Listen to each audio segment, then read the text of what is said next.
குமரி மாவட்டம் மற்றும் கேரளாவில் பிரசித்தி பெற்றதும் பெண்களின் சபரிமலை என்று அழைக்கப்படுவதுமான மண்டைக்காடு பகவதி அம்மன் கோவிலில் திருப்பணிகள் நடந்து முடிந்து குடமுழுக்கு மிக விமர்சையாக நடைபெற்றது. இந்த கோவிலின் கருவறையில் 2021ஆம் ஆண்டு தீ விபத்து ஏற்பட்டது. அதனால் ஏற்பட்ட சேதங்கள் சரி செய்யப்பட்டு நடத்தப்பட்ட குடமுழுக்கு விழாவில் திரளான பக்தர்கள் கலந்து கொண்டு வழிபாடு நடத்தினர்.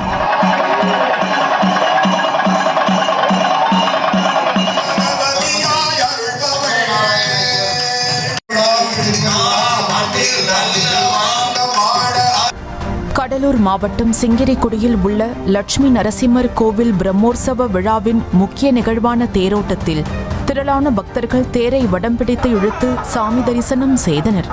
தொடர்ந்து வரும் 14ஆம் தேதி ஊஞ்சல் உற்சவம் நடைபெறவுள்ளது.